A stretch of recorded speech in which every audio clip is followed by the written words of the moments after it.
Good morning all. कैसे हैं आप लोग? होप सो ठीक होंगे। कल हम लोगों ने इलेक्ट्रिक फील्ड के बारे में पढ़ा था, इलेक्ट्रिक फील्ड लाइंस के बारे में पढ़ा था। इलेक्ट्रिक फील्ड लाइंस की कुछ प्रॉपर्टी पढ़ी थी हमने। ये पॉजिटिव से ओरिजिनेट होता है, निगेटिव से टर्मिनेट होता है, स्ट्रेट हो सकता है, कर्व्ड हो सकता है, बट क्लोज लूप नहीं बनाएगा, डिसकंटिन्यूअस नहीं होगा, इंटरसेक्ट नहीं करेगा।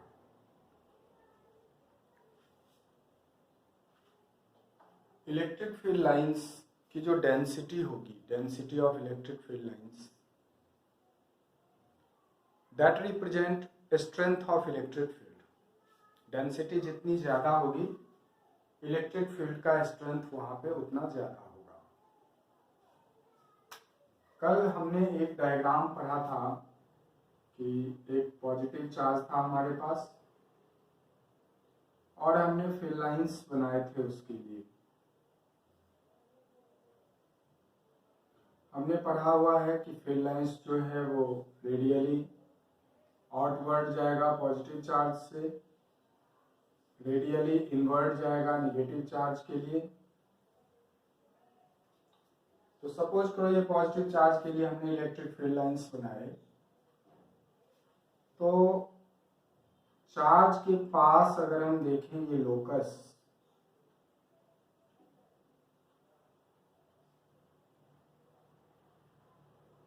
तो जितने एरिया में टोटल फील्ड लाइंस हमें दिख रहे हैं,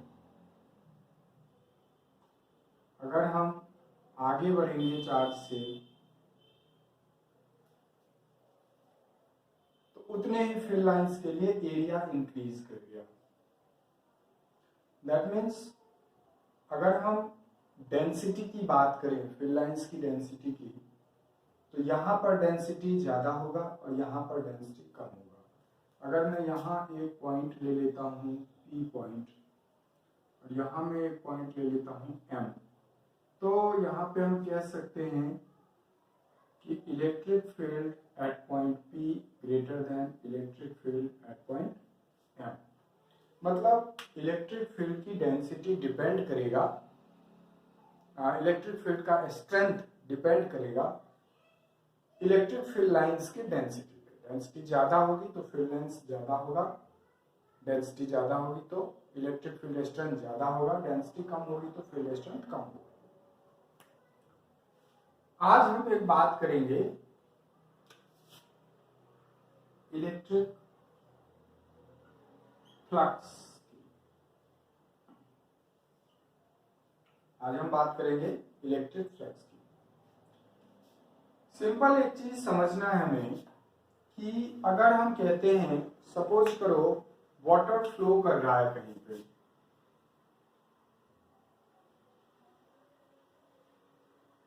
मान लेते हैं कि ये वाटर फ्लो कर रहा है। हमने एक कार्डबोर्ड लिया और उस कार्डबोर्ड को यहां पे प्लेस कर दिया।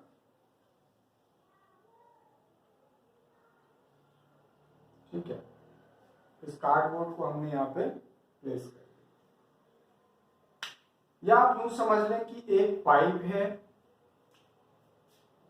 ये पाइप है और इस पाइप के एरिया ऑफ क्रॉस सेक्शन को हमने यहाँ पर क्लोज कर दिया। तो अगर हमने यहाँ पे एक ऑब्स्ट्रक्शन लगा दिया तो क्या होगा, वाटर का जो फ्लो होगा वो रुक जाएगा, वाटर का जो फ्लो होगा वो रुक जाएगा। अब अगर हम इसी कार्डबोर्ड को या जो ऑब्स्टेकल हमने ऑब्स्ट्रक्ट करने के लिए लगाया है उसको अगर हम इस तरह से कुछ इंक्लाइन कर दें, जिससे क्या हो कि देखो इसका जो पार्ट यहाँ पे इसको कवर कर रहा था, वॉल से टच कर रहा था, वो हट गया। तो जब ये थोड़ा सा इंक्लाइंड हो जाएगा थीटा एंगल पे, तो वाटर का फ्लो यहां से निकलना शुरू हो जाएगा। तो जितना वॉल्यूम ऑफ वाटर पर सेकेंड इससे निकलेगा, जितना वॉल्यूम ऑफ वाटर पर सेकेंड यहां से पास होगा, एक पर्टिकुलर एरिया से पास होगा, that is called what? Flux. That is called what? Flux. यहां पर कौन फ्लो हो रहा है? वाटर, है ना। अब यही चीज उठा के अगर हम यहां पे लाएं इलेक्ट्रिक फ्लक्स के लिए, तो इलेक्ट्रिक फ्लक्स की बात करने में हमने जो इलेक्ट्रिक फील्ड लाइंस की बात की थी, तो हम क्या कहेंगे कि फ्लक्स क्या है? तो फ्लक्स है number of electric field lines passing through an area।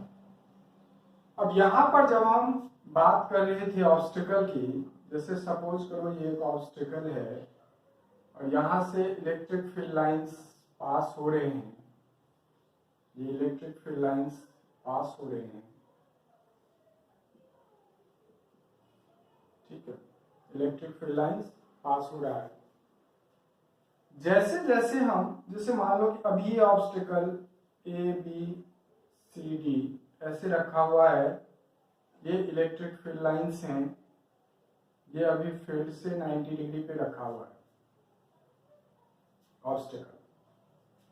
Obstacle का जो एरिया वेक्टर होता है वो होगा perpendicular to the plane. Area vector कहां होगा? Perpendicular to the plane. अब अगर मैं इस ऑब्स्टिकल को रोटेट कर देता हूं और ये ऑब्स्टिकल आ जाता है फील्ड के पैरेलल, ऑब्स्टिकल आ गया फील्ड के पैरेलल, तो कहने का मतलब ये हुआ कि देखो अगर मैं ये ऑब्स्टिकल ऐसे रख दिया मैंने और ये इसको ऑब्स्ट्रक्ट कर रहा है, जैसे हमने कहा था कि पाइप से वाटर फ्लो कर रहा है और आपने ऑब्स्ट्रक्शन लगा दिया तो रुक गया पानी, है ना, पानी रुक गया, तो ये रुक गया। और अगर मैं उसी ऑब्स्टिकल को घुमा करके पैरेलल कर दूं तो क्या होगा? पानी फ्लो करना शुरू कर देगा। तो कहने का ये मतलब हुआ कि जैसे जैसे आप एरिया वेक्टर के एंगल को चेंज करेंगे, जैसे जैसे एरिया वेक्टर का एंगल चेंज होगा, है ना, तो फ्लो भी चेंज होगा, फील्ड लाइन जो पास होंगे वो भी चेंज होंगे। तो यहां पर हम बात कर रहे हैं number of electric field lines passing through an area. तो इसको बेसिकली जो फील्ड लाइन पास हो रहे हैं थ्रू एन एरिया, वो जो एरिया का कंपोनेंट होगा वो फील्ड लाइन के पैरेलल कंपोनेंट होना चाहिए, फील्ड लाइन के पैरेलल कंपोनेंट होना चाहिए। तो दैट इज, इसको हम लिख सकते हैं, फ्लक्स को हम फाई से रिप्रेजेंट करते हैं, phi equal to E delta S cos theta. अगर हम कहते हैं ये हमारा एक स्मॉल एरिया है डेल्टा एस, डेल्टा एस क्या है? एक स्मॉल एरिया, ई क्या है? इलेक्ट्रिक फील्ड इंटेंसिटी, और थीटा क्या है? Angle between E and area. अगर हम कहते हैं कि थीटा है 0 degree, that is area vector and field vector. ध्यान रहे यहां वैसे एरिया स्केलर क्वांटिटी है, बट यहां पर जो एरिया है वो क्या है? एक वेक्टर क्वांटिटी है perpendicular to the plane. Area का हम कंपोनेंट ले रहे हैं परपेंडिकुलर टू द प्लेन। तो अगर थीटा 0 करेंगे तो फ्लक्स कितना हो जाएगा? ई डेल्टा एस, क्योंकि कॉस 0 क्या हो जाएगा? 1। अगर हम कहते हैं थीटा 90 डिग्री, तो उस कंडीशन में फ्लक्स कितना हो जाएगा? 0, क्योंकि cos 90 हो जाएगा 0। अगर हम यहाँ पे कहते हैं कि थीटा इज 180 डिग्री, तो फ्लक्स कितना हो जाएगा? माइनस ई डेल्टा एस। ये क्या कहलाएगा? Positive flux. और ये क्या कहलाएगा? Negative flux. अब पॉजिटिव फ्लक्स और नेगेटिव फ्लक्स का क्या मतलब है? जो एरिया वेक्टर कंसीडर होगा किसी भी क्लोज लूप के लिए, बिल्कुल क्लियर है, कहीं कोई कंफ्यूजन नहीं। जो एरिया वेक्टर होगा किसी भी क्लोज सरफेस के लिए वो हम ऑलवेज लेंगे परपेंडिकुलर आउटवर्ड। इधर लेंगे परपेंडिकुलर आउटवर्ड, परपेंडिकुलर आउटवर्ड। जो एरिया वेक्टर लेंगे वो हम क्या लेंगे, perpendicular outward for a close surface. ठीक है,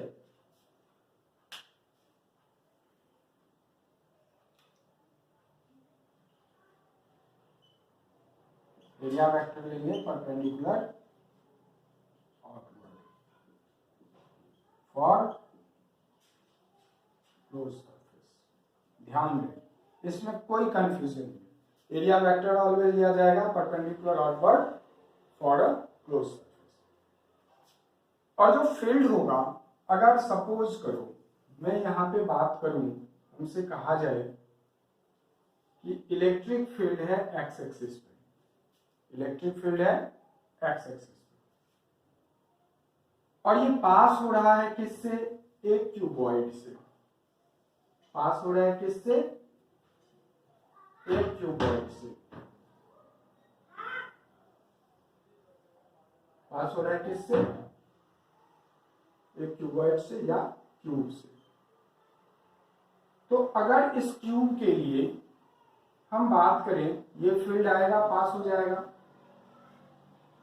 अगर आप एक फेस इसका ABCD कंसीडर कर रहे हैं, ध्यान रहे, तो इसके लिए जो एरिया वेक्टर होगा डेल्टा एस, वो तो जाएगा इसके आउटवर्ड, क्योंकि इधर तो अंदर चला जाएगा, तो आउटवर्ड। अब फील्ड किधर जा रहा है, इनवर्ड, एक्स एक्सिस के पॉजिटिव डायरेक्शन में। तो यहां पर जो एंगल हो जाएगा वो कितना हो जाएगा, 180 डिग्री। तो यहां फ्लक्स कितना हो जाएगा, माइनस ई डेल्टा एस। लेकिन यही बात अगर हम यहां पे आ जाएं PQRS पे, और यहां पर हम एरिया वेक्टर कंसीडर करें, तो ये एरिया वेक्टर किधर जाएगा, आउटवर्ड, और फील्ड वेक्टर भी किधर जा रहा है, आउटवर्ड। तो दोनों यहां पर क्या हो गया, थीटा हो गया 0 डिग्री। तो यहां पर फ्लक्स कितना हो जाएगा, पॉजिटिव का ई डेल्टा एस। कहने का मतलब हुआ कि अगर electric field and area vector दोनों का डायरेक्शन एक दूसरे के अपोजिट है, तो उस कंडीशन में जो फ्लक्स आएगा उसे हम कहेंगे निगेटिव फ्लक्स। और निगेटिव फ्लक्स का मतलब हुआ इनवर्ड फ्लक्स, निगेटिव फ्लक्स का मतलब हुआ इनवर्ड फ्लक्स, फील्ड किधर जा रहा है, इनसाइड। और पॉजिटिव फ्लक्स का मतलब हुआ outward flux, positive flux means outward flux, that is outward. Field किधर जा रहा है, बाहर निकल रहा है, फील्ड लाइन किधर जा रहा है, बाहर निकल रहा है। यहां पर जैसे हमने देखा कि जो ये फेस था ABCD, यहां पर फील्ड क्या हो रहा था, क्यूब के अंदर जा रहा था, तो फील्ड और डेल्टा एस दोनों 180 हो गया। और यहीं पे जब हम PQRS पे गए तो फील्ड PQRS से बाहर निकल रहा है और एरिया वेक्टर ऑलरेडी आउटवर्ड है, तो दोनों के बीच एंगल कितना हो गया, 0 डिग्री। अब इसमें कुछ चीजें हैं हमारे पास। इलेक्ट्रिक फ्लक्स एक स्केलर क्वांटिटी है,